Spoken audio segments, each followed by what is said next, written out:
नमस्कार प्यारे बच्चों, कैसे हो? सभी बढ़िया हो? मस्त हो, स्वस्थ हो? तो हमने कहा था आज संडे को क्लास लेंगे और आपके क्लास डाल देंगे जो आपको पेपर दिया था उसके ऊपर, जिसमें पृष्ठीय क्षेत्रफल, आयतन और प्रायिकता के सूत्र थे। पृष्ठीय क्षेत्रफल और आयतन और प्रायिकता के सवाल थे इसमें। तो आज डेट हो गई है 24। पिछले संडे को ली थी क्लास अपन ने और फिर आज ले रहे हैं ना। तो इसमें देखो, आप जल्दी से अपनी कॉपी, पेन और पेपर निकाल लो। उसके बाद क्वेश्चनों को हल करना शुरू करते हैं। 20-22 सवाल हैं, उनको हल करेंगे ना। छोटे छोटे सवाल हैं जो आपके एग्जाम में आने लायक हैं।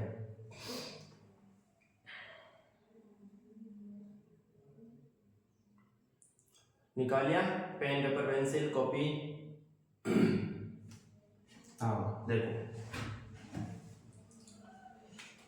पहला सवाल क्रम वाइज करेंगे, पहला सवाल से लेकर 22 सवालों तक। तो देखो, फर्स्ट सवाल, क्वेश्चन नंबर 1। प्रश्न आपके पास है ही है, मैं पढ़ रहा हूं और उसका सूत्र लगा के आंसर लिखेंगे। यदि किसी शंकु की ऊंचाई एवं त्रिज्या क्रमशः 12 और 5 सेंटीमीटर है, तो शंकु की ऊंचाई कितनी है? शंकु की ऊंचाई कितनी हो जाएगी? शंकु की ऊंचाई दे रखी है आपको h, वो कितनी है? 12 सेंटीमीटर। त्रिज्या r बराबर दे रखी है 5 सेंटीमीटर। तो यह एबीसीडी वाला सवाल है। कैसा सवाल है? एबीसीडी वाला। एबीसीडी वाला है तो इसमें हम डायरेक्ट लिखेंगे l का मान, क्योंकि शंकु का वक्र पृष्ठ का क्षेत्रफल निकालने के लिए, क्योंकि शंकु का वक्र पृष्ठ का क्षेत्रफल होता है अपने पास पाई आर एल, ये होता है। जहां पर ये सीधी ऊंचाई है और ये एल तिर्यक ऊंचाई है और आर त्रिज्या है। आर का मान पता है, एच का मान पता है, लेकिन एल का मान चाहिए, एल का मान निकालना है। तो जहां पर ये जैसे शंकु है, ये शंकु है, इसकी त्रिज्या है ये 5, ये सीधी ऊंचाई है 12, तो यहाँ पर समकोण बनता है। तो ये तिर्यक ऊंचाई कितनी होगी? मैंने आपको क्लास में बताया था। थोड़े वो ट्रिक याद करने हैं आपको। ट्रिक का मतलब जिसमें पाइथागोरस प्रमेय लगती है, लंब, आधार, कर्ण तीनों। जैसे यहाँ 5 आधार है, 12 लंब है, या दोनों में से कुछ भी हो सकता है, लेकिन कर्ण कितना आएगा इससे? 5 12 का 13 आता है। जैसे मैंने बताया था आपको ट्रिपलेट, 3 4 लंब या आधार में से कुछ भी हो सकता है, तो कर्ण कितना आएगा? 5 12 13। अगर 5 और 12 लंब आधार है तो कर्ण कितना आएगा? 13। 7 6 8 10, 7 7 24 25। फिर आ जाएगा अपने पास, इसका 3 गुणा कर लो, 9 12 15। इस प्रकार से ये अपने त्रिक हैं। इन त्रिकों को याद करना बहुत जरूरी है, क्योंकि एबीसीडी में सवाल आएंगे तो पाइथागोरस प्रमेय लगाने पर वो बड़ा हो जाएगा। इसलिए सीधा 5 12 का l कितना आएगा? 13 आएगा। 5 12 का l कितना आएगा? 13 आएगा। तो यहाँ पर सीधा रख दो मान, पाई का मान 22/7। अब इसमें आंसर पाई के रूप में दे रखा है, तो आप पाई का मान मत रखो, पाई को एज इट इज रहने दो, पाई ऐसा कैसा। r का मान 5, l का मान 13, 13 पंजो 65। तो 65 पाई सेंटीमीटर में है, तो क्षेत्रफल सेंटीमीटर स्क्वायर। ठीक है, तो इसमें ऑप्शन नंबर कौन सा हो जाएगा? इसमें ऑप्शन हो जाएगा आपके बी। कौन सा हो जाएगा? ऑप्शन नंबर बी हो जाएगा आपके। एक बार वापस देख लो, शंकु की ऊंचाई दे रखी थी अपने को h, ऊंचाई दे रखी, इसका मतलब सीधी ऊंचाई है। तिर्यक ऊंचाई बोलता तो l लिखते। ऊंचाई दे रखी है तो h का मान है 12 सेंटीमीटर, r का मान है 5 सेंटीमीटर। तो अपने दिमाग में फट से क्लिक होना चाहिए कि इसमें l का मान 5 12 13 का एक त्रिक बनता है, 5 12 13 का त्रिक बनता है पाइथागोरस प्रमेय से समकोण त्रिभुज में। तो इसका तीसरा आ गया कारण इसका मान L आ गया, L का मान 13 आ गया, L का मान 13 रख दिया। आप मन में भी कर सकते हो, पाई का मान नहीं रखना है तो R का मान 5, L का मान 13, 13 5 65 पाई आप डायरेक्ट टिक लगा सकते हो या थोड़ा बहुत करके देख लो। इतना बड़ा भी नहीं लिखना है वैसे में, ये तो लिखना ही नहीं है, आपको सीधा लिखना है A बराबर पाई RL, A बराबर पाई RL। एक मिनट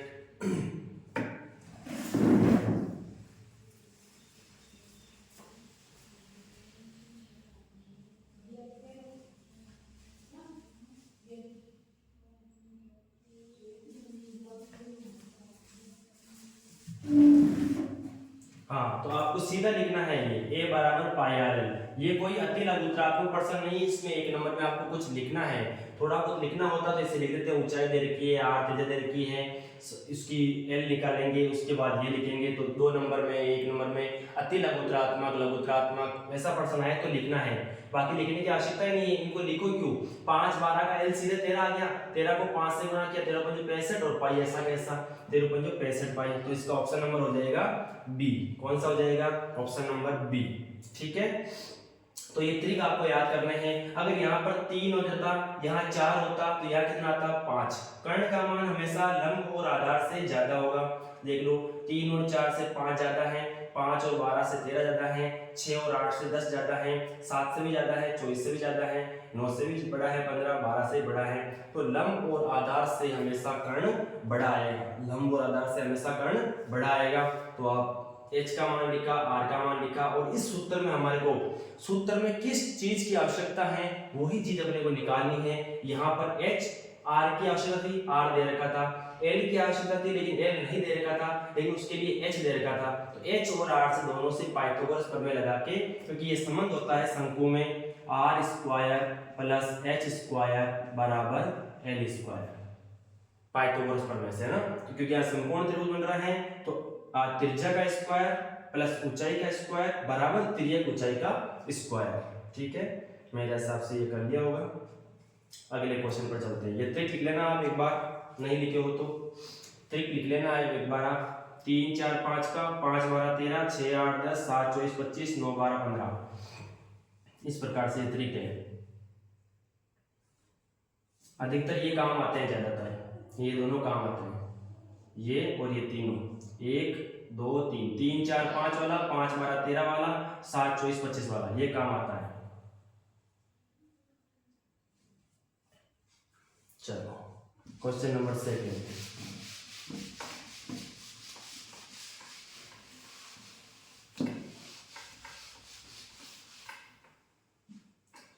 दूसरा सवाल है, हर एक प्रश्न को आप अच्छी ढंग से समझना, बड़े ध्यान से सुनना चीजों को, तभी समझ में आएगा। और सूत्र तो आपको याद करने ही है, कंसेप्ट हम आपको बताएंगे। 2 गोलों की त्रिज्याएं क्रम से r और 2r है। 2 गोलों की त्रिज्याएं दे रखी है। पहला गोला मान लीजिए जिसकी त्रिज्या कौन सी है, r1 है, वो दे रखी है r। दूसरा गोला है उसकी त्रिज्या r2 दे रखी है, वो है 2r। दो गोले हैं, पहला गोला फर्स्ट गोला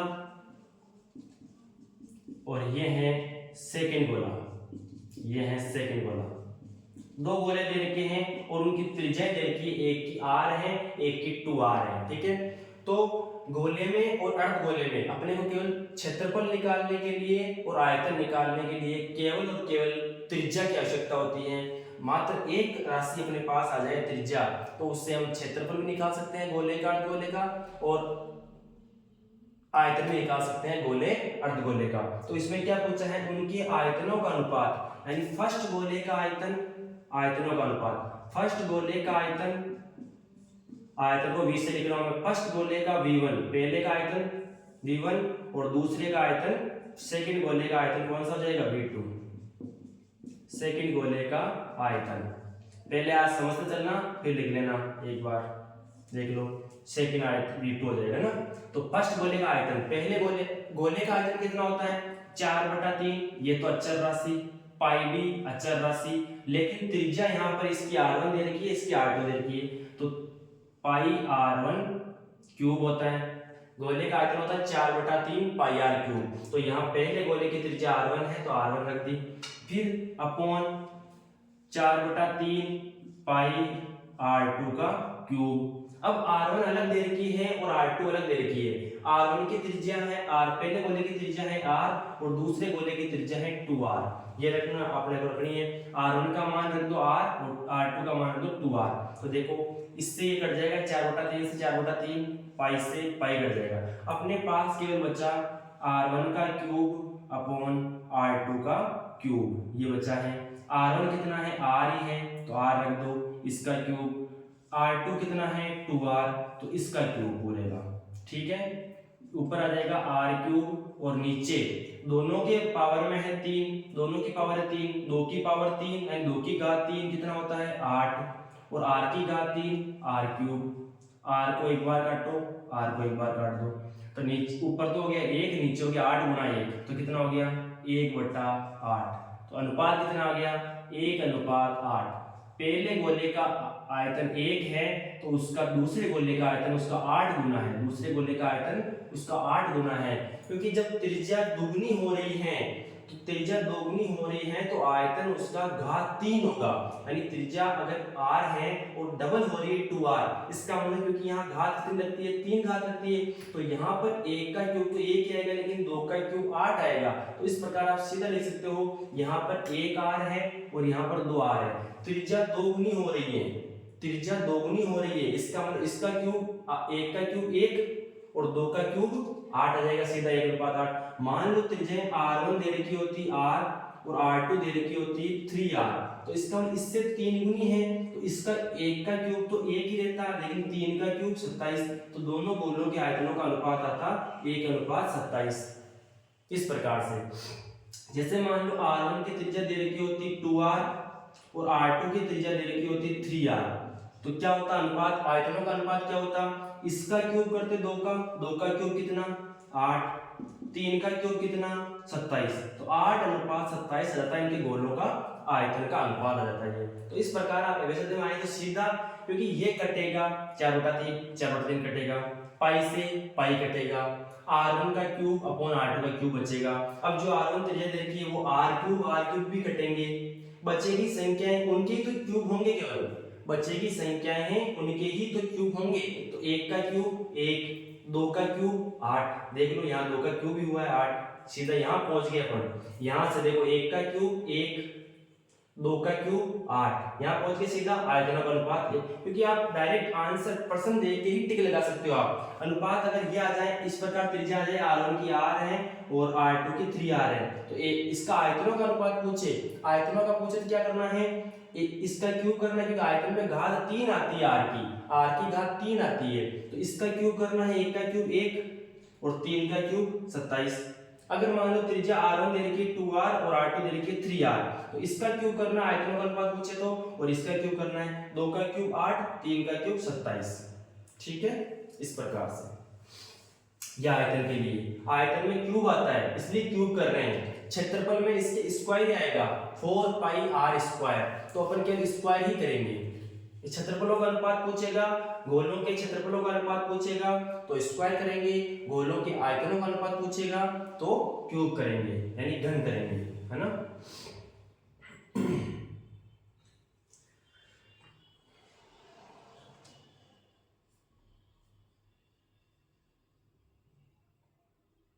जैसे मान लो आ जाए दो गोलों की त्रिज्याएं क्रम से है 3R और 4R है, तो उनके आयतनों का अनुपात क्या होगा, तो आयतनों का अनुपात करने के लिए इसका क्यूब करना पड़ेगा, 3 का क्यूब अनुपात 4 का क्यूब करना पड़ेगा, तो 3 का क्यूब तो 27, 4 का क्यूब 64, कितना 64, तो 27/64 आ जाएगा।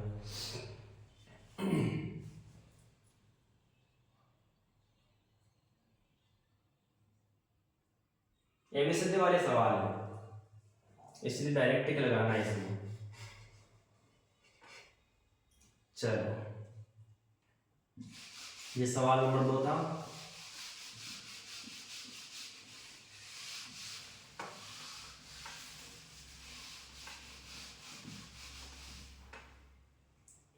सवाल नंबर 3, क्वेश्चन नंबर 3,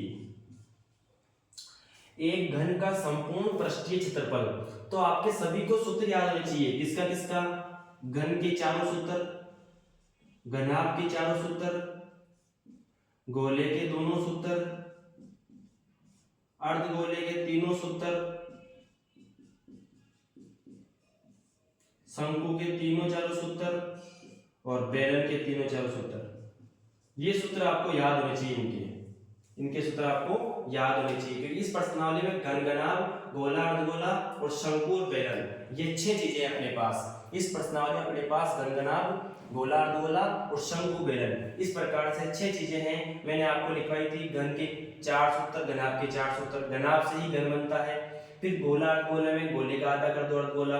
फिर शंकु बेलन जुड़ा हुआ है, शंकु का आयतन, बेलन का आयतन शंकु के आयतन का 3 गुना होता है, तो शंकु के आयतन का 3 गुना कर दो, वो बेलन का आयतन आ जाएगा। इस प्रकार से चीज जुड़ी हुई है, तो इन सूत्रों का आपको गणित याद करना है, तभी ये प्रश्न हो पाएंगे।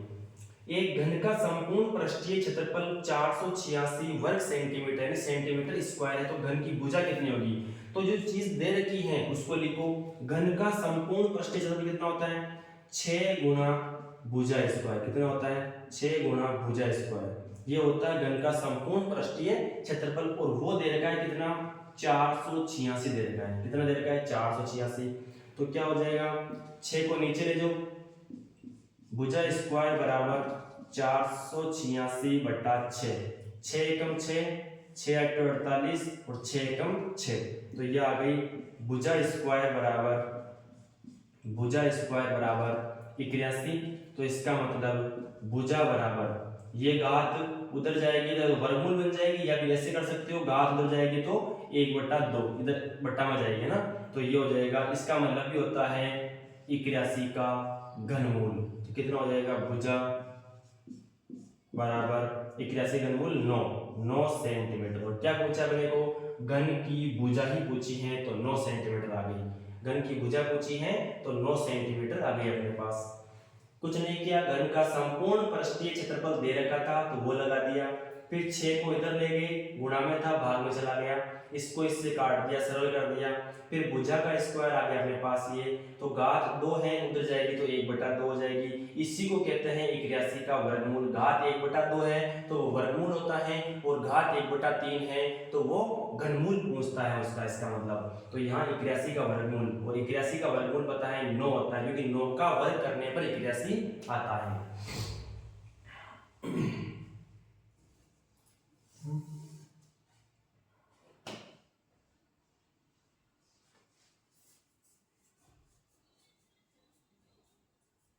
तो ऑप्शन नंबर हो जाएगा इसमें डी। कौन सा हो जाएगा? D, 9 centimetre. Option number D 9 centimetre. कुछ नहीं है, ये सूत्र रखा, उसके बाद तो सरल किया है, मेन तो ये सूत्र है। क्वेश्चन नंबर 4, बढ़िया बढ़िया सवाल है, एक जगह अपना ध्यान केंद्रित करके इसको समझना है, ताकि सभी सवाल अच्छे से आपके माइंड में फिट हो जाए। 2 बेलनों का आयतन बराबर है, तो 2 बेलन दे रखे हैं, यानी पहला बेलन जिसका आयतन V1 है, दूसरा बेलन है V2, उनके आयतन बराबर है, तो आयतन बराबर कर दो।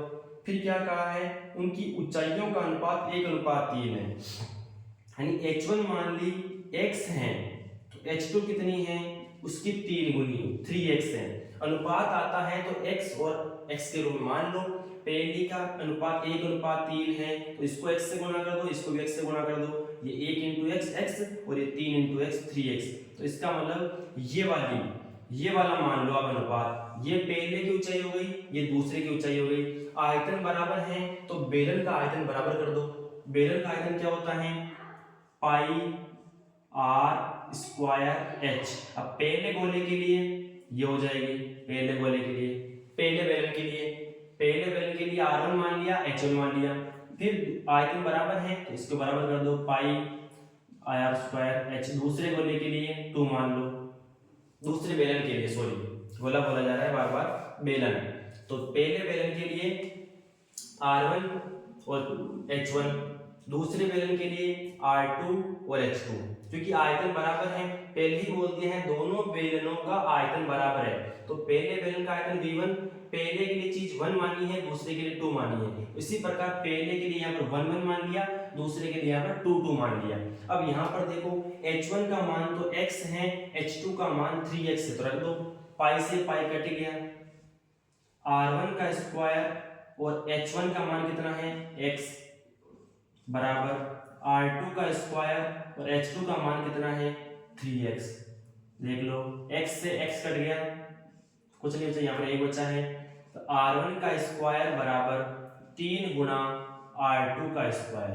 r1 का अपॉन r2, अपने को पूछा क्या है त्रिज्याओं का अनुपात, त्रिज्याओं का स्क्वायर का अनुपात आ रहा है अभी अपने पास, तो त्रिज्याओं का स्क्वायर का अनुपात आ रहा है अपने पास कितना, ये 3 है और इधर से 1 ले जाओ, ये गुणा में है तो 1 आ जाएगा नीचे।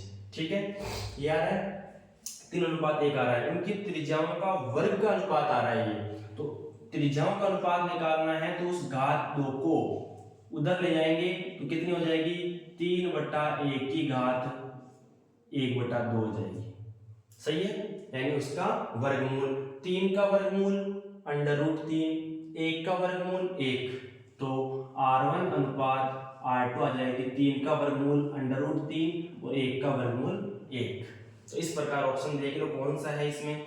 अब ऑप्शन पहला है 1:3, 1:3 नहीं आ रहा है, दूसरा है 3:1, 3:1 तो कहाँ आता r1 का स्क्वायर अपॉन r2 का स्क्वायर का आता, त्रिज्याओं के वर्ग का अनुपात आता, वो तो त्रिज्याओं का अनुपात पूछा है, इसमें r1 अपॉन r2 का मान पूछा है, तो √3:3, √3:3 का मतलब क्या होता है, √3:3 का मतलब इस √3 से 3 कटेगा तो नीचे कितना बचेगा, क्योंकि इस √3 ये √3 ऐसा कैसा, इस 3 को आप लिख सकते हो √3 गुना √3, तो √3 एक बार और √3 एक बार, 1:√3 आता, अपने आ रहा है √3:1। चौथा ऑप्शन देखो 3:√3, तो 3 को लिखेंगे √3 गुना √3 और फिर वापस अनुपात √3, ये एक बार ये एक बार, तो इधर आ रहा है √3:1, इसका मतलब यह आंसर सही है। कौन सा, चौथा आंसर सही है, चौथा आंसर सही है इसमें, क्योंकि अपने पास √3 पहले आ रहा है और एक बाद में आ रहा है, तो √3 पहले आ गया और एक बाद में आ गया, तो त्रिज्याओं का अनुपात हो गया अपने पास। जब भी अनुपात के रूप में सवाल आए उसको x मान लो, इसका मतलब ये पहले की ऊंचाई हो गई और ये दूसरे की ऊंचाई हो गई, बेलन है तो पहले की ऊंचाई रख दी x, दूसरे की रख दी 3x, x कट गया, फिर त्रिज्याओं का वर्ग का अनुपात आ गया, त्रिज्याओं का निकालना है तो घात 2 को उधर ले जाओ और एक इधर आ जाएगी घात 1/2। ठीक है, फिर ऑप्शनों पर नजर डालनी है कौन से हैं, पहला और दूसरा तो है नहीं क्योंकि अंडर रूट के अंदर आ रहा है और पहला दूसरा अंडर रूट में है नहीं, सी और डी में से आएगा इसका मतलब, फिर सी और डी को हल करना पड़ेगा उसके बाद आ जाएगा।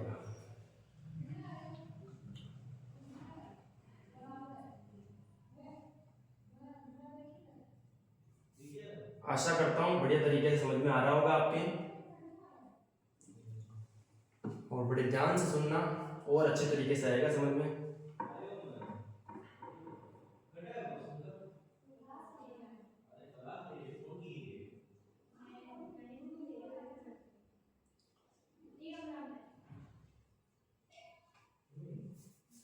चौथा हो गया। अब देखते हैं अपने सवाल नंबर 5, सवाल नंबर 5 देखते हैं।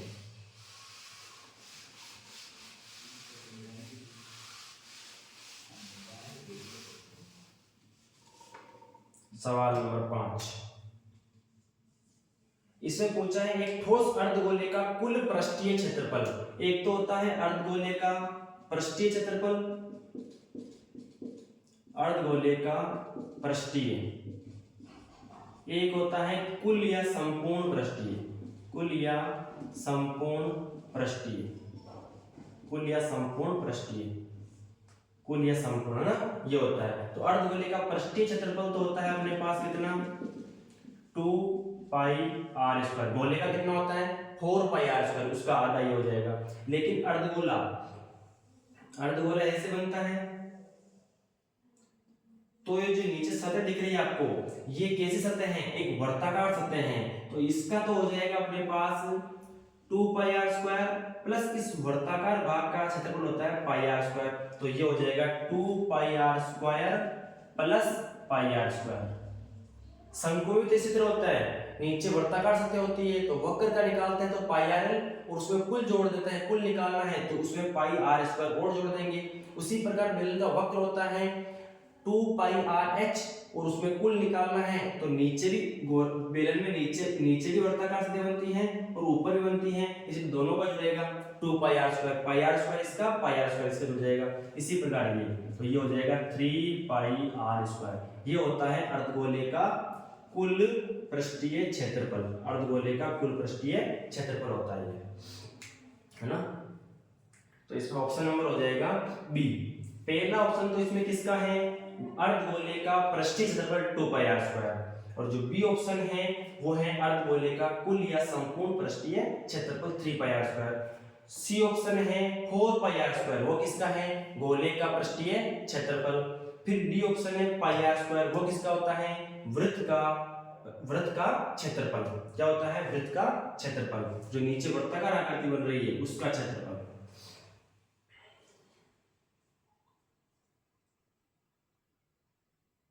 तो बी ऑप्शन आ जाएगा इसमें ना, बी ऑप्शन।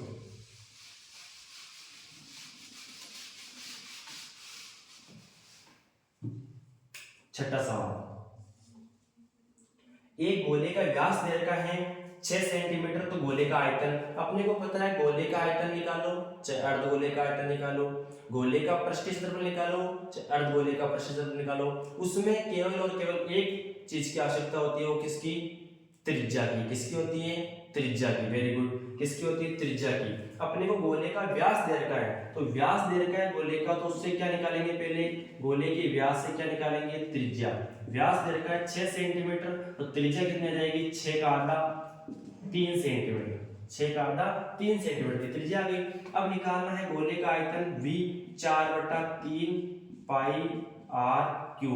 देख लेते हैं पाई का मान रखा है कि इसमें नहीं रखा है, तो पाई ऐसा कैसा रहने दो, 4/3 πr का मान 3 का क्यूब, 3 गुणा 3 गुणा 3, 1 3 से 3 कट जाएगा, 9 3 3 का 9, 9 चौक 36, तो ये आ जाएगा 36 पाई सेंटीमीटर में है, तो आयतन किस में आएगा, घन सेंटीमीटर यानी सेंटीमीटर क्यूब में आ जाएगा।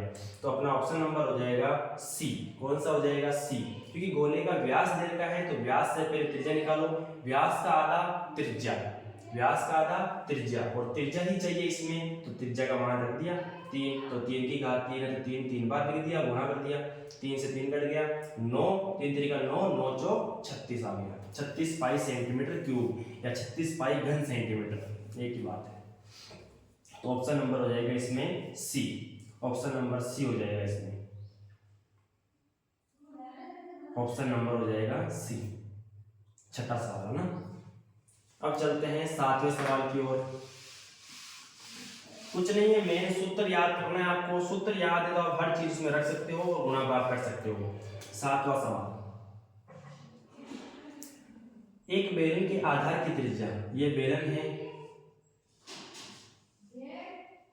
है, उसके आधार की त्रिज्या दे रखी है, कितनी है, आधार की त्रिज्या है 14 सेंटीमीटर, ये 14 है, और फिर ऊंचाई दे रखी है 10 सेंटीमीटर, ऊंचाई दे रखी है कितनी, 10 सेंटीमीटर, ठीक है। तो क्या निकालना है, बेलन का वक्र पृष्ठ होगा, यानी वक्र पृष्ठ का क्षेत्रफल निकालना है। तो क्या होता है, बेलन का वक्र पृष्ठ का क्षेत्रफल कितना होता है, a बराबर 2πr(h), क्षेत्रफल को ऐसे लिखते हैं 2πr(h), तो a बराबर 2 गुणा पाई के रूप में नहीं आ रहा है तो पाई का मान रख दो 22/7 गुणा r का मान 14, h का मान 10, तो 7 एकम 7, 7 2 14, तो यह हो गया 22 2 44, 44 2 88, 88 को 10 से गुणा करेंगे, 88 को 10 से गुणा करेंगे तो कितना, 1 0 लग जाएगा, 1 0 लग जाएगा, और 1 को 88 से गुणा करेंगे तो 88, और सेंटीमीटर स्क्वायर, वर्ग सेंटीमीटर या सेंटीमीटर स्क्वायर। तो अगर ये सूत्र पता होगा आपको तो आगे हल होगा, और ये पता नहीं होगा तो कुछ हल नहीं होगा। फिर तो सूत्र पता होना जरूरी है, मेन चीज इसमें सूत्र है, चाहे ये प्रश्नावली हो, चाहे त्रिज्य खंड वाली हो, वृत्तखंड वाली हो, सूत्र याद होना जरूरी है। सूत्र याद होगा तभी हम आगे बढ़ पाएंगे, वरना बाकी चीजों को ऐसे लिखते रहेंगे, r का मान 14 सेंटीमीटर है, h का मान 10 सेंटीमीटर है, और गोल गोल करते रहेंगे, कुछ भी मतलब लिखते जाएंगे बस आर का मान, इसको आर को त्रिज्या कहते हैं, एच को ऊंचाई कहते हैं, ऐसे लिखते जाएंगे बस, और क्या है, कुछ आएगा नहीं तो सूत्र नहीं आएगा, तो ऐसे ही लिखते रहोगे और क्या है।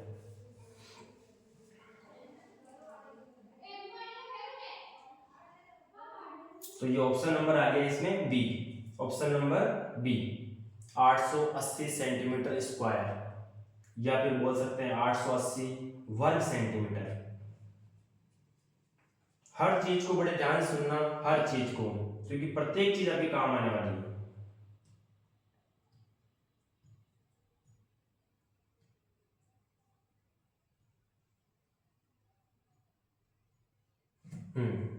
आगे बताओ। 8वां सवाल, 8वां सवाल है घन का आयतन 125 घन सेंटीमीटर है, यानी घन का आयतन कितना है, घन का आयतन कितना दे रखा है, घन का आयतन दे रखा है 125 घन सेंटीमीटर। घन सेंटीमीटर का मतलब होता है सेंटीमीटर क्यूब, घन सेंटीमीटर का मतलब होता है सेंटीमीटर क्यूब, और वर्ग सेंटीमीटर का मतलब होता है सेंटीमीटर स्क्वायर। तो घन सेंटीमीटर ये देखा है, घन का आयतन कितना होता है, भुजा क्यूब कितना होता है, भुजा क्यूब बराबर 125, ठीक है। अब इसको बार बार लिखने की आवश्यकता नहीं है, इसको बस ऐसा करो तो ये हो जाएगा अपने पास भुजा बराबर 125 की घात कितनी हो जाएगी, 3 उधर जाएगी तो 1/3, और मैंने बताया था अभी 1/2 का मतलब तो होता है वर्गमूल, और 1/3 का मतलब होता है घनमूल। कौन सी संख्या को 3 बार गुणा करें कि 125 आ जाए, कौन सी होती है, 5, देख लो 5 गुणा 5 गुणा 5 तो 25, 25 समझो 125, तो आ गया 125, इसका मतलब 125 का घनमूल कितना है, 5 सेंटीमीटर। अपने को चाहिए क्या इसमें, एक फलक का क्षेत्रफल चाहिए, कितना चाहिए, एक फलक का क्षेत्रफल। तो अपने को पता है घन में कितनी फलकें होती हैं, घन और घनाभ में 6 फलक होती है। एक कमरा देख लो, उसमें 1 फलक 2 फलक 3 फलक 4 फलक 5 फलक 6 फलक, कुल 6 फलक होती है। तो 6 फलक होती है, तो उसका क्षेत्रफल कितना होता है, पूरा 6 फलकों का। आपको पता है घन का संपूर्ण पृष्ठीय क्षेत्रफल कितना होता है, 6 के 6 फलकों का। ये होता है इसका, जैसे ये ए है, सभी ए ही है, ये भी ए, ये भी है, लंबाई भी है, चौड़ाई भी है, ऊंचाई भी है। तो प्रत्येक फलक का क्षेत्रफल ए स्क्वायर होता है, प्रत्येक फलक का क्षेत्रफल ए स्क्वायर होता है। तभी तो घन का पृष्ठीय क्षेत्रफल 6 इंटू ए स्क्वायर होता है, 6 इंटू भुजा स्क्वायर होता है। तो ये 6 के 6 फलकों का है, पहली फलक का ए स्क्वायर, दूसरी फलक का ए स्क्वायर, तीसरी फलक का ए स्क्वायर, चौथी फलक का ए स्क्वायर, पांचवी फलक का ए स्क्वायर, छठी फलक का ए स्क्वायर। तो इस प्रकार 6 की 6 फलकों का क्या होता है, अलग अलग फलक का, एक फलक का ए स्क्वायर, वापस दूसरी फलक का ए स्क्वायर, हर प्रत्येक फलक का कितना होता है, ए स्क्वायर ए स्क्वायर ए स्क्वायर होता है। क्योंकि इसमें प्रत्येक जो फलक होती है वो एक वर्ग बनता है, क्या बनता है, वर्ग बनता है, और घनाभ में क्या बनता है, आयत बनता है।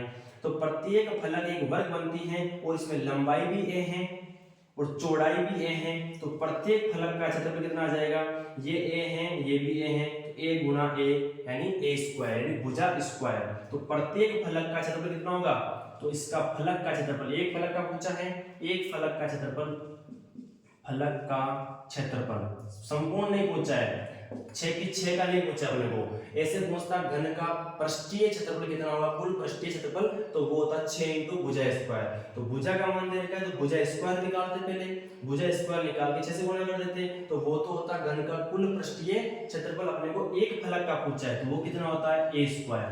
अब एक का मान पता है आपको 5, तो 5 का स्क्वायर कितना जाएगा, 25, और सेंटीमीटर स्क्वायर। अपने पास पहले आयतन दे रखा था, उससे क्या निकाल ली, भुजा, और भुजा निकलते ही उससे क्या निकाल लिया, क्षेत्रफल, उससे क्या निकाल लिया, क्षेत्रफल। घन में केवल एक भुजा चाहिए, उससे आप आयतन भी निकाल सकते हो, उससे आप वक्र पृष्ठ का क्षेत्रफल भी निकाल सकते हो, इस प्रकार। तो इसको भी लिख सकते हो आप 25 वर्ग सेंटीमीटर, वर्ग सेंटीमीटर, इसका मतलब होता है सेंटीमीटर स्क्वायर, 25 वर्ग सेंटीमीटर। हर चीज पर ध्यान देना।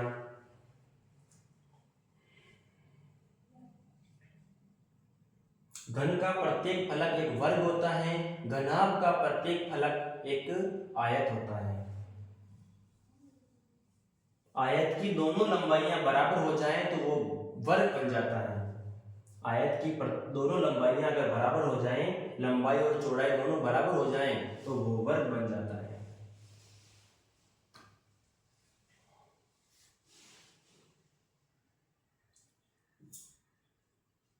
दो फलकों का पूछे तो 2 गुना ए स्क्वायर, 3 का पूछे तो 3 गुना ए स्क्वायर, 5 का पूछे तो 5 गुना ए स्क्वायर और पूरे का पूछे तो 6 गुना ए स्क्वायर, 6 इंटू भुजा स्क्वायर।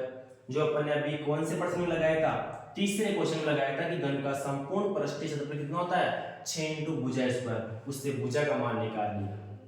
चलो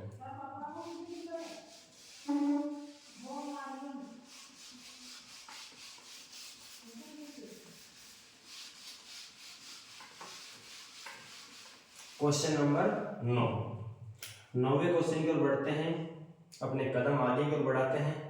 एक घन का विकर्ण √12 सेंटीमीटर है तो उसका आयतन कितना होगा। तो सबसे पहले जो चीज दे रखी है वो निकालो, क्या दे रखी है, घन का विकर्ण। आपको पता है घन का विकर्ण कितना होता है, घन के विकर्ण की लंबाई कितनी होती है, घन का विकर्ण होता है √3 गुणा भुजा, ये होता है √3 गुणा भुजा।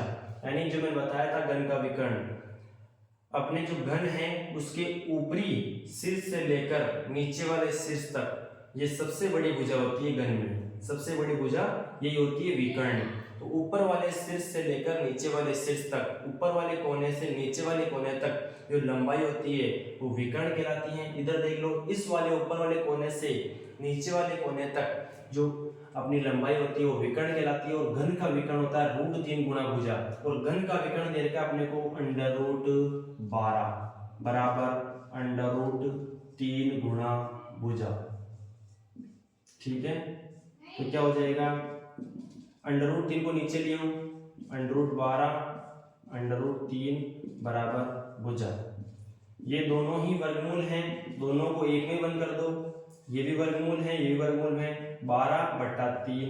तो इसका मतलब होता है इसके भी ये वर्गमूल इसके भी हैं और ये वर्गमूल इसके भी हैं, इसका मतलब ये होता है यानी। ठीक है, ऐसे मत काट देना, √3 एकम √3 और √3 चौक √12, ऐसे नहीं करना है। √3 इसके भी हैं और इसके भी, इसका पूरा लगा सकते हैं आप, है ना। तो ये भुजा हो जाएगी। अब काट सकते हो अंदर आप, 3 एकम 3, 3 चौक 12, तो ऊपर 4 बचा नीचे 1 बचा, 1 का कोई फर्क नहीं पड़ता। तो 4 का वर्गमूल कितना होता है, 4 का वर्गमूल होता है भुजा बराबर कितना हो जाएगा, 4 का वर्गमूल होता है 2। तो भुजा आ गई अपने पास 2 सेंटीमीटर। अपने को पूछा है उसका आयतन कितना होगा, उसका का मतलब क्या होता है, जो पहले प्रश्न में दे रखा है घन, तो घन का आयतन कितना होगा, और ये पता है आपको घन का आयतन कितना होता है, भुजा क्यूब कितना होता है, भुजा क्यूब। घन का आयतन कितना होता है, V बराबर भुजा क्यूब होता है, भुजा क्यूब। और भुजा कितनी आ गई अपने पास, 2, 2 का क्यूब यानी 2 को 3 बार गुणा करना है, तो 2 दूनी 4, 4 2 8 घन सेंटीमीटर आ गया, 8 घन सेंटीमीटर आ गया। तो कौन सा ऑप्शन आ गया अपने पास, 8 घन सेंटीमीटर आ गया। तो अपने पास आ गया पहला ही ऑप्शन 8 घन सेंटीमीटर यानी 8 सेंटीमीटर क्यूब, यानी इसका मतलब क्या होता है 8 सेंटीमीटर क्यूब। 8 घन सेंटीमीटर का मतलब होता है 8 सेंटीमीटर क्यूब। तो सबसे पहले घन का विकर्ण दे रखा था, वहां से क्या निकाली, भुजा निकाल ली, और भुजा आते ही उसका आयतन निकल गया। भुजा का क्यूब ही तो करना है, भुजा का क्यूब ही करना है, भुजा आते ही उसका क्यूब कर दिया, तो 2 का क्यूब 8 आ गया।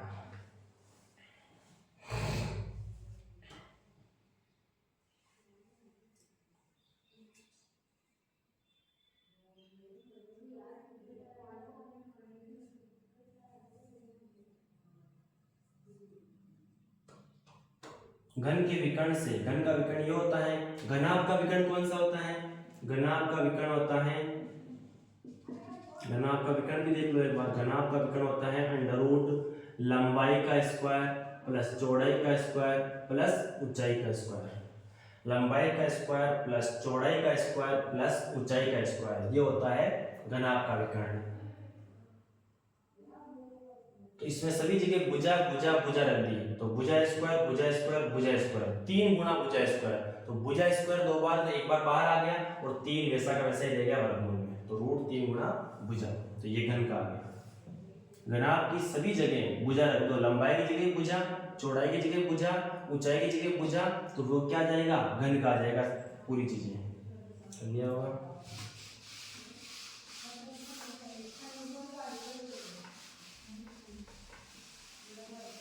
सब सूत्र आपको लिखवाए हैं, रिवीजन करना है आपको बस। 10वां सवाल ये दे रखा है, घनाभ की लंबाई यानी एल कितनी है, लंबाई चौड़ाई ऊंचाई क्रमशः है 9, 2, 1 है, 9 सेंटीमीटर, चौड़ाई 2 सेंटीमीटर और ऊंचाई 1 मीटर में दे रखी है, तो मीटर में लिखो, मीटर में लिख लो, तो ये मीटर हो गया। 9 मीटर, 2 मीटर, 1 मीटर। अपने को पूछा है घनाभ की चारों दीवारों का क्षेत्रफल क्या होगा। घनाभ की चारों दीवारों को पूछा है, इसका मतलब 4 दीवारें होती हैं और एक फर्श और एक छत, फर्श और छत दो ये हो गई, तो चारों दीवारों में केवल चारों दीवारें ही काउंट होगी।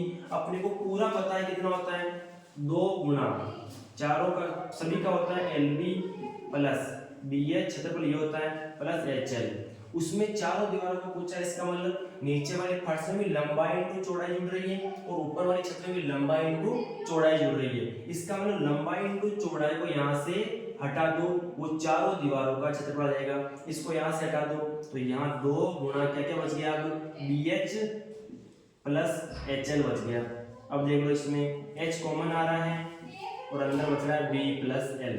अब रख दो मान, ये चारों दीवारों का, ये चारों दीवारों का क्षेत्रफल है घनाभ की चारों दीवारों का क्षेत्रफल, चारों दीवारों का क्षेत्रफल हो जाएगा, चारों दीवारों का क्षेत्रफल ना, तो चारों दीवारों का हो जाएगा 2 गुना ऊंचाई और लंबाई प्लस चौड़ाई या चौड़ाई प्लस लंबाई। तो मान रख दो, मान रख दो इसमें 2 गुना ऊंचाई का मान 1 गुना चौड़ाई का मान 2 प्लस ऊंचाई लंबाई का मान 9, तो 2 गुना 11 कितना हो जाएगा, 22 metre square, 22 metre square. Option number D, option number D. ये तो कुल होता है घनाभ का पृष्ठीय क्षेत्रफल और ये होता है चारों दीवारों का, ये होता है चारों दीवारों का, जिसमें लंबाई और चौड़ाई हट जाती है। फर्श में भी लंबाई चौड़ाई काउंट होती है और छत में भी लंबाई चौड़ाई काउंट होती है, तो वो हट जाएगी, है ना।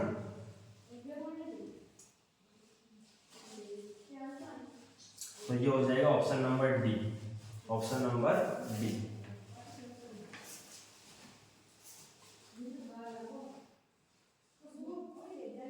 Option number D.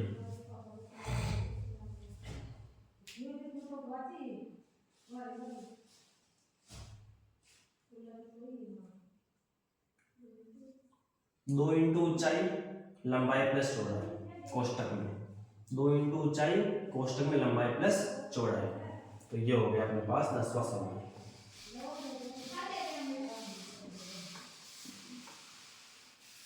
अब आ जाएगा अपने पास 11वां। ये 10 सवाल तो हो गए अपने पृष्ठीय क्षेत्रफल और आयतन के, 1-2 और आएंगे वो लास्ट में आएंगे ना। अभी 10 सवाल है प्रायिकता के। किसके सवाल है, प्रायिकता के। तो 11वां सवाल, प्रायिकता में कुछ नहीं है, नीचे प्रायिकता क्या होती है,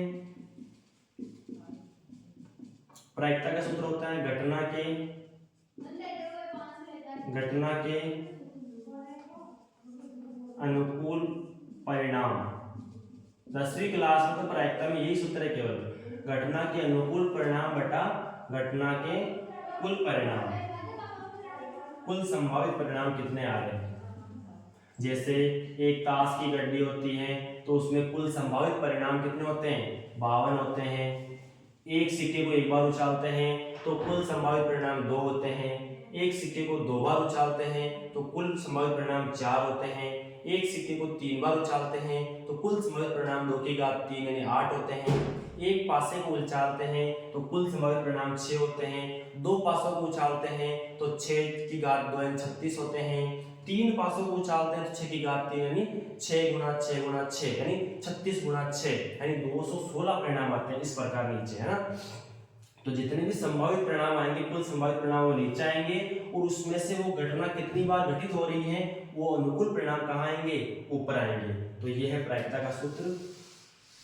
अब देखो संख्याओं 1 से लेकर 15 तक, 1 2 3 dash dash dash dash dash dash 15 से इन संख्याओं में से यादृच्छिक 4 का गुणज चुने जाने की प्रायिकता क्या होगी। तो कुल परिणाम कितने संभावित परिणाम, प्रायिकता क्या हो जाएगी, कुल संभावित परिणाम नीचे लिखो, 15 संभावित परिणाम है।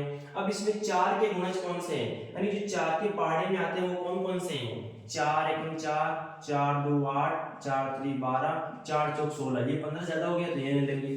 तो कितने परिणाम आ रहे हैं, कुल परिणाम 3 ही तो आ रहे हैं, 4 का गुणज यही तो इसमें एक तो 4 आएगा, एक 8 आएगा और एक 12 आएगा, तो 3 ही तो है, तो 3/15 यानी 3 एकम 3, 3 पंजो 15, 1/5। बस ये होगी प्रायिकता। 5 का गुणज पूछता तो कितने होते हैं, 5 एकम 5, 5 2 10, 5 3 15, तो भी 3 ही होते। कुल परिणाम तो कितने नीचे 15 आएंगे। 5 का गुणज पूछता तो भी 3 ही होते। 3 का गुणज पूछता तो 3 एकम 3, 3 2 6, 3 3 का 9, 3 4 12, 3 5 15, 5 होते।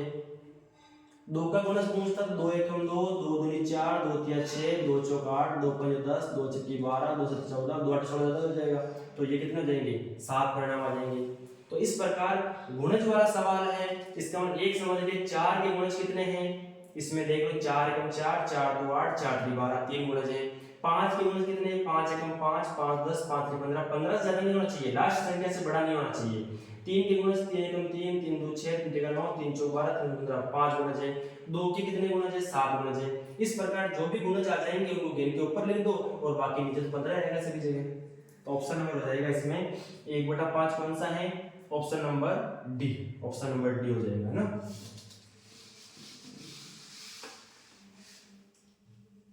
12वां सवाल, निम्न में से कौन सी घटना की प्रायिकता नहीं हो सकती। मैंने आपको बताया था किसी भी घटना की प्रायिकता, किसी भी घटना की प्रायिकता 1 से छोटी या 1 के बराबर, 1 से छोटी या 1 के बराबर, 0 से बड़ी होती है प्रायिकता और ये 0 के बराबर, तो ये होती है प्रायिकता। प्रायिकता की परास ये होती है, प्रायिकता की परास क्या होती है, 0 से 1 के बीच होती है और 0 भी हो सकती है और 1 भी हो सकती है। इनको स्पेशली नाम देते हैं, 0 अगर प्रायिकता है तो उसको कहते हैं असंभव घटना। कौन सी कहते हैं, असंभव घटना, स्पेशल नाम देते हैं जिसकी प्रायिकता कितनी है, 0 है। और इसको स्पेशल नाम देंगे निश्चित घटना। कौन सी, निश्चित, निश्चित घटना, इसको नाम देंगे निश्चित घटना। तो दो कंडीशनों को अपन नाम देंगे, क्योंकि जिसकी प्रायिकता 0 है, बिल्कुल 0 है, तो वो तो असंभव घटना, यानी वो घटना घटित नहीं हो रही है, तो उसकी प्रायिकता 0 है। और एक है प्रायिकता 1 आ रही है, वो निश्चित घटना होगी, यानी घटेगी ही घटेगी वो घटना, और फिर इनके बीच में भी आ सकती है।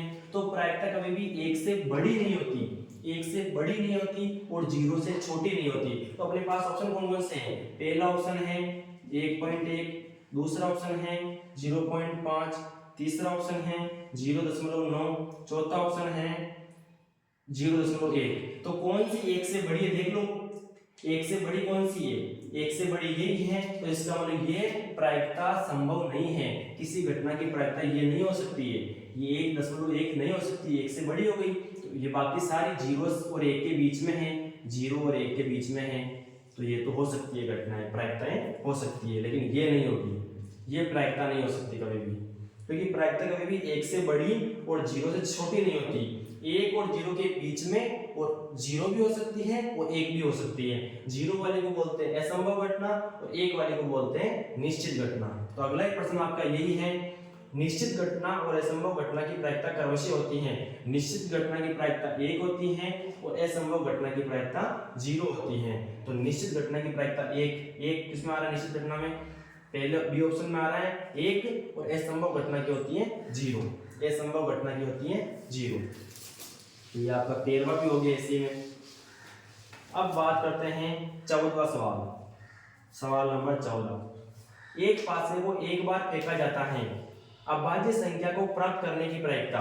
एक पासे में कितने परिणाम, 6, 1 2 3 4 5 6, 6 परिणाम होते हैं। उसमें अभाज्य संख्या कौन कौन सी होती है ये ध्यान रखना, एक न तो भाज्य होती है और न ही अभाज्य। सबसे छोटी अभाज्य संख्या कौन सी होती है 2, उसके बाद 3, उसके बाद 5। 4 क्यों नहीं है क्योंकि 4 में 1 और 4 के अलावा, क्योंकि अभाज्य संख्याओं के केवल 2 ही गुणनखंड होते हैं, या तो उसमें 1 का भाग जाएगा या खुद का भाग जाएगा, उसके अलावा किसी संख्या का भाग नहीं जाएगा। 4 क्यों नहीं है, 4 में एक्स्ट्रा 2 का भाग भी जा रहा है। 6 क्यों नहीं है, इसमें 2 का भाग भी जा रहा है, 3 का भाग भी जा रहा है। तो अभाज्य संख्या अपने पास कौन सी आ गई 2, 5 और 3। ये आ गई। कुल कितनी संख्या हो गई ये 3 संख्याएं हो गई। कितनी हो गई कुल परिणाम प्रायिकता में, ये पासे में कुल परिणाम एक पासे को फेंकने पर 6 और कितने अनुकूल आए 3 अनुकूल आए, तो प्रायिकता कितनी हो गई 1/2।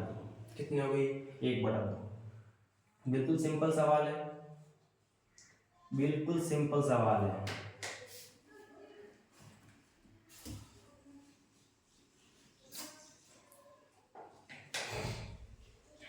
आगे बढ़ो। 15वां नंबर सवाल, सवाल नंबर 15 काफी बढ़िया सवाल है। दो पासों को उछालने पर उनके अंकों का योग 7 या 11 आने की प्रायिकता क्या है। दो पासों को उछालने पर उनके अंकों का योग 7 या 11 आने की प्रायिकता क्या है, यानी अंकों का योग 7 भी आना चाहिए और अंकों का योग 11 भी आना चाहिए। ऐसा दो पासों को उछालने पर कुल, देखो एक पासे को उछालने पर कितने परिणाम आते हैं 6 की घात 1, 6 परिणाम। कौन कौन से 1 2 3 4 5 6। दो पासों को उछालने पर 6 की घात 2 परिणाम आएंगे, कितने आएंगे 36 आएंगे। 3 पासों को उछालने पर 6 की घात 3 परिणाम यानी 216 परिणाम, गुणा कर लेना। तो एक पासे को उछालने पर 6 की घात 1 परिणाम आएंगे, 1 2 3 4 5 6। दो पासों को उछालने पर एक पासे को 2 बार उछालो या दो पासों को 1 बार उछालो, एक ही घटना है तो उसके कितने परिणाम आएंगे 6 की घात 2 यानी 36। 3 पासों को उछालने पर 6 की घात 3 यानी 216 परिणाम आएंगे। ये तो अपने को पता है कौन कौन से होते हैं 1 2 3 4 5 6 परिणाम, और ये 36, ये 36 अब इस प्रश्न में काम आ रहा है 15 में। दो पासों को उछालने पर अंकों का योग 7 आना चाहिए या 11 आना चाहिए, तो देखो 36 परिणाम कौन से होते हैं वो एक बार लिख लेते हैं, फिर आपको आसानी समझ में आ जाएगा। देखो 1 1 1 2 1 3 1 4 1 5 1 6, ठीक है।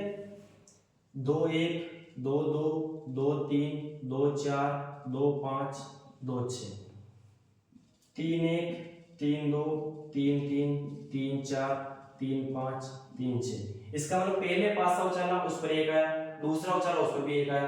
पहले पासे पर 1 1 आ रहा है लेकिन दूसरे पासे पर अलग अलग आते जा रहे हैं। इसी प्रकार इसमें पहले पासे पर 1 2 2 आता जा रहा है और दूसरे पासे पर 1 से लेकर 6 तक हम गा सकते हैं, क्योंकि इसमें 1 से लेकर 6 तक गिनती वाले आएंगे, है ना। तो फिर 4 पहले पासे पर दूसरे पर 1, पहले पर 4 दूसरे पर 2, पहले पर 4 तीसरे पर दूसरे पर 3, पहले पर 4 दूसरे पर 4, पहले पर 4 दूसरे पर 5, पहले पर 4 दूसरे पर 6। इस प्रकार 5 1 5 2 5 3 5 4 5 5 5 6 6 1 6 2 6 3 6 4 6 5 6 6। बस कंप्लीट। ये 36 परिणाम हो गए, 6 इस लाइन में और 6 इस लाइन में, तो कुल कितने 36। 6 जड़ांक 36, 6 का स्क्वायर 36 आ गया। अब इसमें क्या पूछा है अंकों का योग, यानी अंकों का योग मतलब 1 और 1 का योग कितना हो रहा है 2, 1 और 2 का योग कितना हो रहा है 3, 1 और 3 का योग 4, 1 और 4 का योग 5, 4 और 4 का योग 8, 3 और 4 का योग 7। तो अंकों का योग क्या आना चाहिए 7 या 11। अब जहां जहां पर अंकों का योग 7 है और 11 है, हम गिनो कहां कहां पर है। देखो यहाँ पर अंकों का योग कितना है 2, कितना है 2 एक संख्या में। यहाँ पर अंकों का योग कितना है 3, कितना है 3, 2 1 3 1 2 3। यहाँ पर अंकों का योग कितना है 4, 1 3 4 2 2 4 3 1 4। तो जहां पर योग 2 है वो कितनी संख्या है एक संख्या है, जहां पर योग 3 है वहां कितनी संख्या है 2 संख्याएं हैं, योग 4 है वहां पर 1 2 3 संख्याएं हैं। योग इसमें देखो 4 1 5 3 2 5 2 3 5 1 4 5, यहाँ योग 5 आ रहा है, यहाँ योग 6 आ रहा है, यहाँ योग 6 आ रहा है, यहाँ पर देखो योग 7 आ रहा है सभी में, देख लो 6 1 7 5 2 7 4 3 7 3 4 7 2 5 7 1 6 7, तो 7 योग आ रहा है यहाँ पर। कितनी संख्याओं में आ रहा है? 1 2 3 4 5 6 संख्याओं में। और योग 11 कहाँ पर आएगा? देखो योग 12 यहाँ पर आ रहा है, 6 और 6 12, योग 11 यहाँ पर आएगा, योग 11 यहाँ पर आएगा। कितनी संख्याओं में? 2 संख्याओं में। तो 6 संख्याएं तो योग 7 की हैं और 2 संख्याएं योग 11 की हैं, तो कुल 8 संख्याएं हो गई। तो 36 परिणाम में से 8 परिणाम ऐसे हैं जिसमें योग 7 भी आ रहा है और योग 11 भी आ रहा है।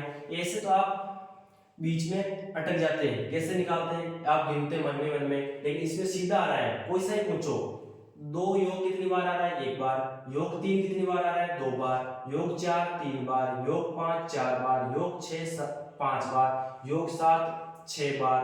योग वापस अगर 8 पूछता तो योग 8 कितनी बार? 5 बार। योग 9 4 बार। योग 9 आ रहा है 4 बार। योग 10 3 बार। इस प्रकार योग 1 कभी नहीं आता, योग 1 कभी नहीं आता। शुरुआत होती है योग 2 से और अंत होता है योग 12 पर। 12 से ज्यादा योग नहीं आएगा, क्योंकि सबसे बड़ी संख्या 6 ही है, तो अंकों का योग 12 आ सकता है, 13 नहीं आएगा कभी। 13 आना इसका मतलब वो असंभव घटना है। योग 1 आना इसका मतलब वो असंभव घटना है। योग 13 से कम आना यानी पूरी निश्चित घटना है। योग 13 से कम ही आता सभी का, ठीक है।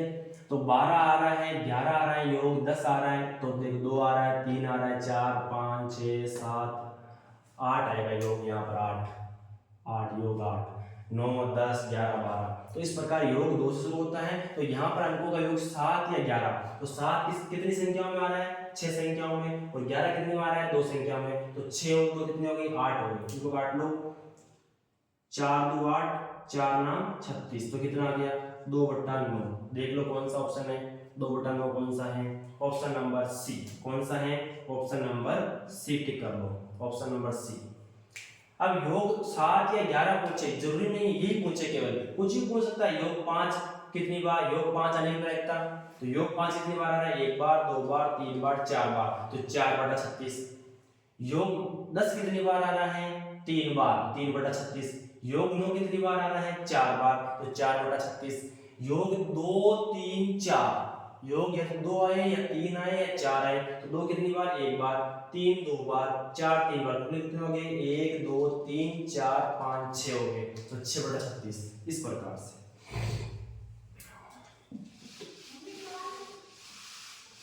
योग में से कई सवाल बनते हैं। योग सम संख्या आ जाए, तो योग सम संख्या कौन सी आ सकती है? योग 2 आ सकता है, वो भी सम संख्या है। योग 4 आ सकता है, वो सम संख्या है। योग 6 आ सकता है, योग 8 आ सकता है, योग 10 आ सकता है, योग 12 आ सकता है। तो योग सम संख्या आ जाए। योग विषम संख्या आ जाए, यानी योग 3 आ सकता है, 1 नहीं आ सकता कभी भी। 3 आ जाए, 5 आ जाए, 7 आ जाए, 9 आ जाए, 11 आ जाए, 13 नहीं आ सकता। योग अभाज्य संख्या आ जाए, तो योग अभाज्य संख्या में 2 आ सकता है, योग 3 आ सकता है, 5 आ सकता है, 7 आ सकता है, 11 आ सकता है ना। तो इस प्रकार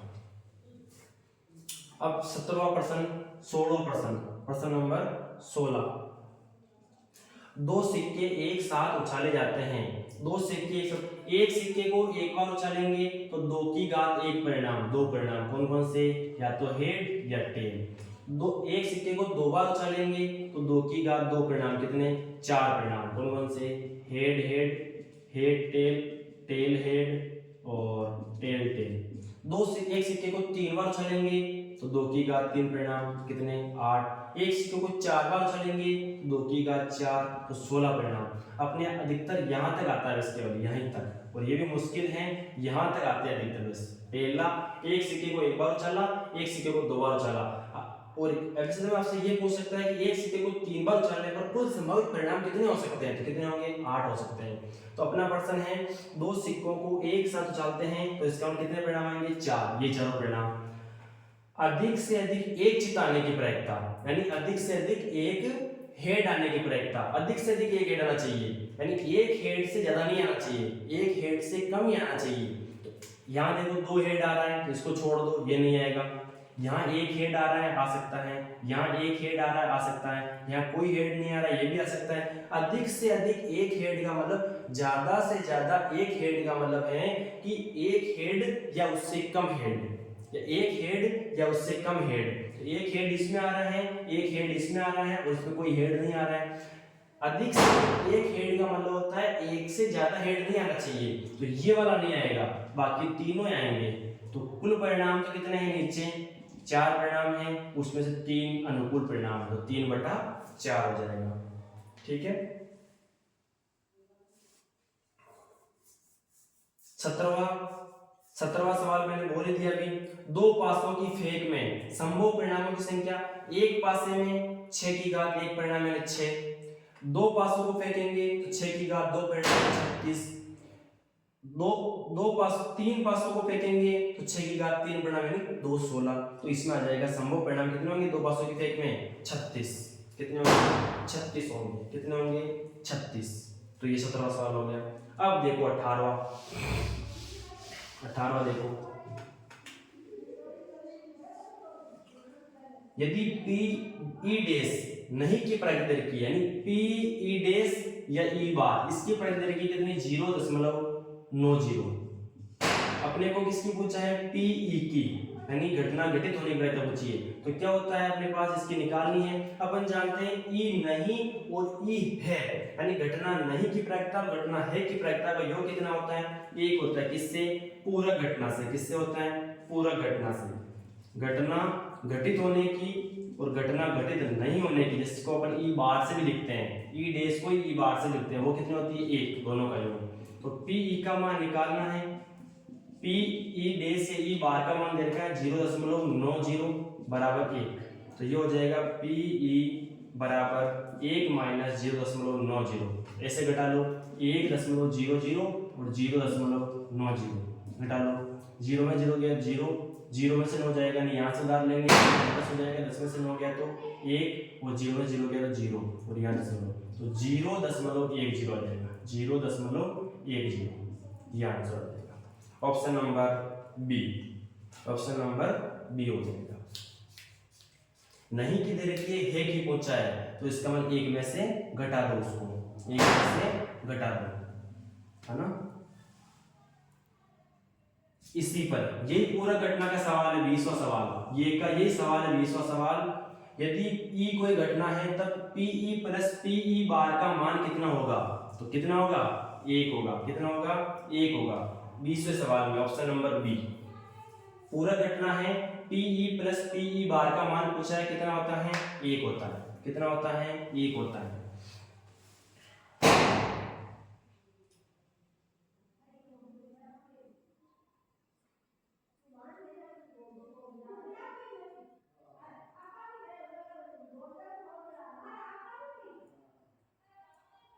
तो 20 का मान 20वां सवाल हो जाएगा, पूरा घटना संबंधित है, ऑप्शन नंबर बी 1 आ जाएगा उसमें 1।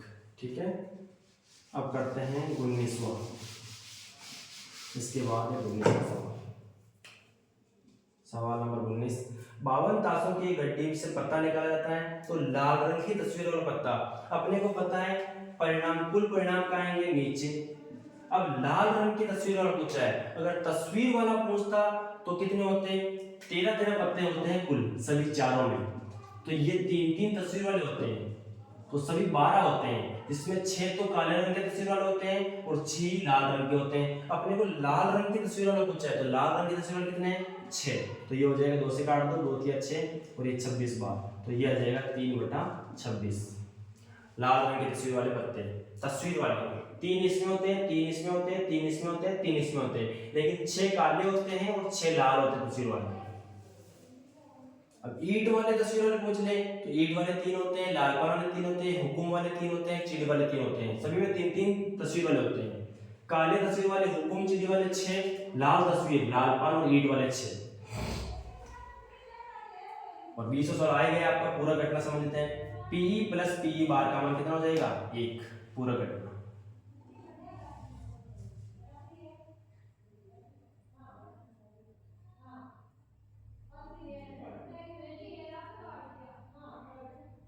सवाल नंबर 21, सवाल नंबर 21, शंकु का आयतन कितना होता है देख लो।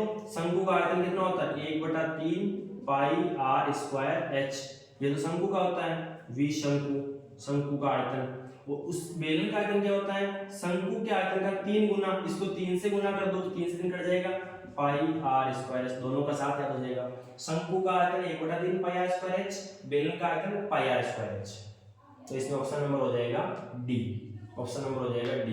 पहला ऑप्शन है इसमें 21वें सवाल में, वो तो है किसका, बेलन का आयतन। दूसरा ऑप्शन है वो है 4/3 पाई आर क्यूब गोले का आयतन। सी ऑप्शन है 2/3 पाई आर क्यूब वो अर्धगोले का आयतन। डी ऑप्शन है 1/3 पाई आर स्क्वायर एच वो है शंकु का आयतन। वेरी गुड, तो डी ऑप्शन हो जाएगा 21वें में। क्वेश्चन नंबर 22, किसी घन का क्षेत्रफल व आयतन समान है। अब घन का क्षेत्रफल और घन का आयतन बराबर है, यानी एक का मतलब एरिया किसका, घन का, और v का मतलब आयतन किसका, घन का, बराबर है। तो घन का क्षेत्रफल कितना होता है, 6 गुणा भुजा स्क्वायर, और घन का आयतन होता है भुजा क्यूब। तो ये तो है 6 गुणा a गुणा a, और ये है a गुणा a। तो a से a कट गया, a से a कट गया, इधर बचा 6 गुणा 1 6, उधर बचा a गुणा 1 तो a। तो भुजा का मान कितना आ गया 6, और यही तो पूछा अपने को, घन की भुजा कितनी होगी। तो घन की भुजा कितनी आ गई, a का मान कितना आ गया 6। Option number B, option number B. घन का क्षेत्रफल और घन का आयतन बराबर दे रखा है, तो इसका मतलब घन का क्षेत्रफल होता है 6 गुणा भुजा स्क्वायर, और घन का आयतन होता है भुजा क्यूब। 2 घात में से 2 घात कट जाएगी, इधर 1 घात बच जाएगी, तो 1 का मान कितना आ गया 6 आ जाएगा। ठीक है, ओके। ये हो गए आपके जो मैंने आपको क्वेश्चन दिए थे 1 नंबर के, पृष्ठीय क्षेत्रफल और आयतन और प्रायिकता, इसके सवाल दिए थे आपको, और ये 22 के 22 सवाल हो गए। इसको आप बढ़िया तरीके से आप एक बार और कर लेना, ताकि अच्छी तरीके से समझ में आ जाए, और समझ में नहीं आए तो वीडियो को दोबारा देखना, और फिर आप और समझ में नहीं आए तो क्लास में भी आप पूछ सकते हो। ठीक है, ए घन का मतलब घन का क्षेत्रफल, और वी घन का मतलब घन का आयतन। क्षेत्रफल को ए से लिखते हैं और घन को वी, उसको आयतन को वी से लिखते हैं। ठीक है, चलो आज की क्लास इतनी ही। आशा करता हूँ आपने बढ़िया तरीके से समझा होगा, और क्लास खत्म होने के बाद अच्छे तरीके से पढ़ाई करोगे। धन्यवाद।